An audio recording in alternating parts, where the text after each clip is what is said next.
Today we are going to do December 2025 chemical science question number 11 of part A. So the question is three circles of equal diameter are placed such that the centers make an equilateral triangle as in the given figure. Figure given is within each circle 50 points are randomly scattered. The frequency distribution of distance between the all possible where all of points will look as. सो ये तो रहा question में सबसे पहले figures की बात कर लेते हैं कि फिगर में कुछ ऐसा तीन सर्कल दे रखे हैं, ठीक, और तीनों सर्कल का ये जो सेंटर है वो सेंटर से क्या कर रहे हैं, इक्विलेटरल ट्रायंगल बना रहे हैं, इक्विलेटरल ट्रायंगल। ये जो इक्विलेटरल ट्रायंगल है, इक्विलेटरल ट्रायंगल में तीनों साइड सेम होती है। तीनों साइड सेम होने का मतलब इस सेंटर से इस सेंटर के बीच का जो डिस्टेंस है ये डी है, और यहाँ पर भी जो साइड डिस्टेंस होगा वो डी होगा, यहाँ पर भी जो डिस्टेंस होगा डी होगा, ठीक। अच्छा, इसके अलावा क्या है, दूसरी इन्फॉर्मेशन दे रखी है, इन सभी में 50 पॉइंट्स हैं, तो 50 पॉइंट्स यहाँ बना लेते हैं। यहाँ पर 50 पॉइंट्स हैं, यहाँ पर भी 50 पॉइंट्स हैं। 50 पॉइंट्स को कंसीडर करने के लिए मैं यहाँ पर केवल 5 पॉइंट बना ले रहा हूँ, ठीक। यहाँ पर भी केवल 5 पॉइंट बना ले रहा हूँ, ठीक, और यहाँ पर भी केवल 5 पॉइंट बना ले रहा हूँ।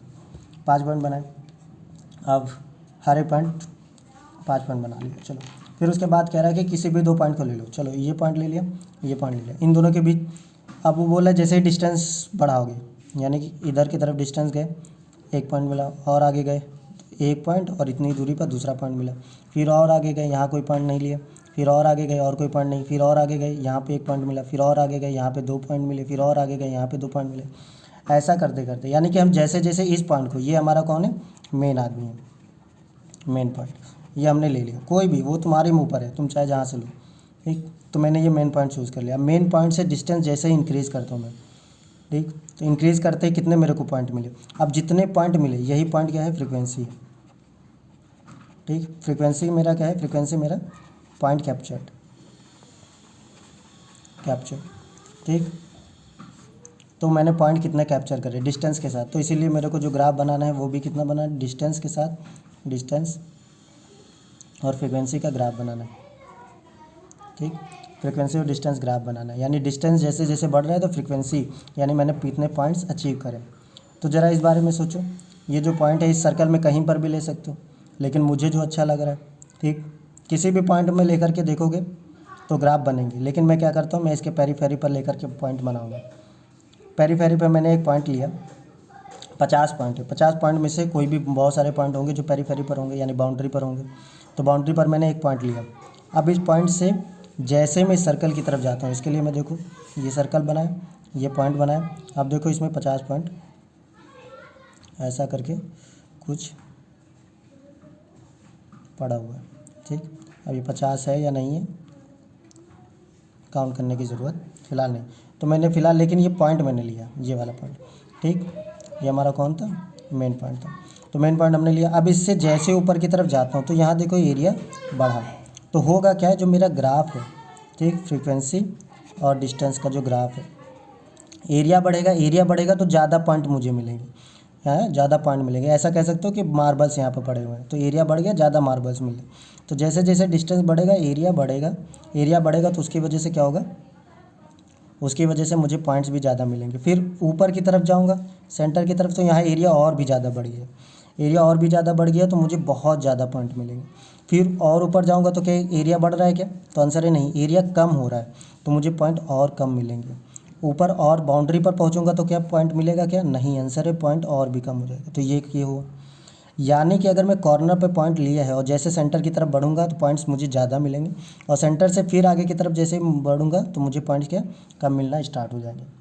अब इसी को मैं अगर किसी दूसरे सर्कल के साथ भी जोड़ दूँ तब क्या होगा।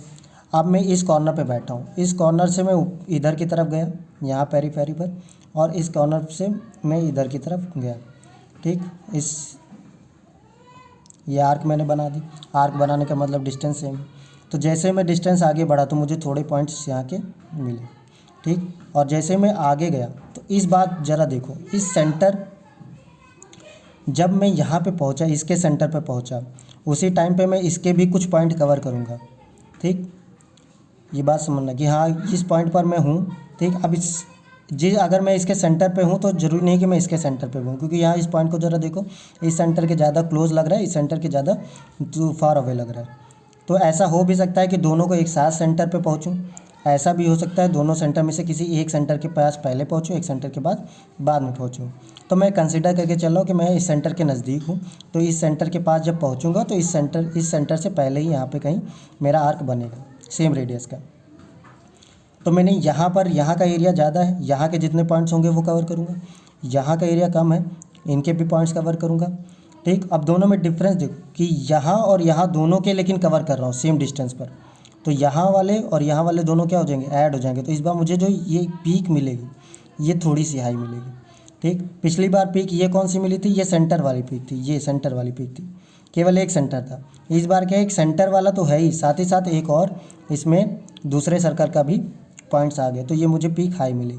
फिर जैसे जैसे आगे बढ़ूँगा तो क्या होगा, इसके पॉइंट्स यहाँ पर मेंटेन रहेंगे, जिसके लिए यहाँ मेंटेन करके यहाँ पर देखो इस पॉइंट को मैंने मेंटेन करके रखा है, यानी कि कुछ देर के लिए कांस्टेंट रहेगा। फिर जैसे ही आगे बढ़ने लगेंगे इसके पॉइंट्स भी क्या हो जाएंगे, कम हो जाएंगे। यहाँ पर भी कम पॉइंट मिलेंगे, यहाँ पर भी कम पॉइंट मिलेंगे, पॉइंट कम मिलने लगेंगे और अल्टीमेटली क्या हो जाएगा, पेरीफेरी पर पहुँचते ही पॉइंट्स क्या हो जाएंगे, 0 हो जाएंगे।